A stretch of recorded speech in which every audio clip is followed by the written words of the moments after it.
We're looking at commands this week that God has given to his followers that we may not be doing so well in keeping them.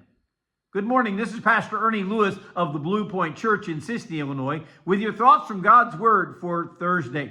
You know, many think that the 10 Commandments aren't really that difficult to follow. I mean, thou shalt not kill. I haven't even come close to doing that, at least in the last 24 hours anyway. But what about those first 4 commandments that he gave to us about our relationship with him? He said in Exodus chapter 20 and verse 3, I am the Lord your God, who brought you up out of the land of Egypt and out of the house of bondage. You shall have no other gods before me.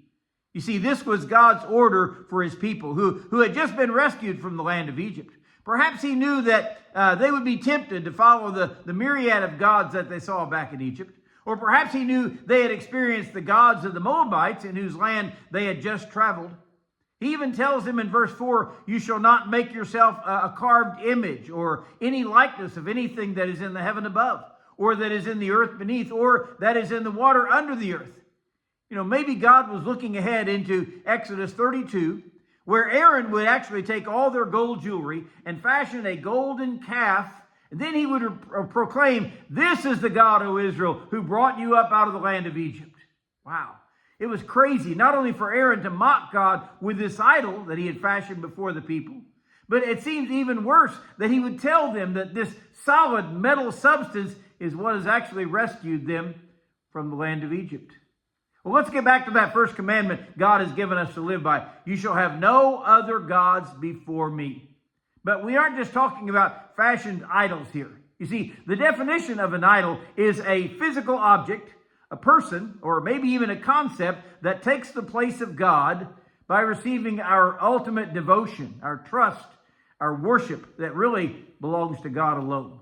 So we have not fashioned some carved image or likeness to worship, but have we ever allowed things in this life to take the place of God or to receive our ultimate devotion?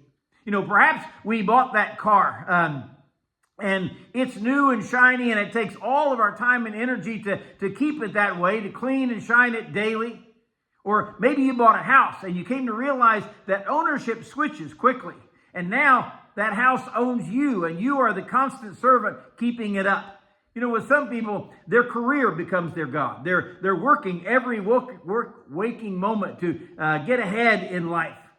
Perhaps it's a camper that we purchased or a boat, and you just have to take that thing to the lake every weekend. I really think some families make their children their God. And just taking them to practices and competition, watching them perform, takes us away from God, even from reading our Bible, or especially from attending church every weekend. You see, it's all too easy to allow things or people or even activities or recreation to become our God.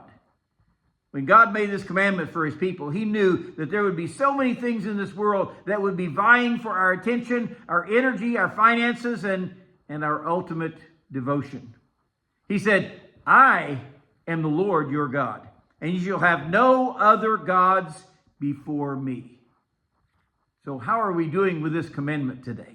Is God all in all and deserving of our worship, our ultimate devotion, and certainly our time, energy, and finances?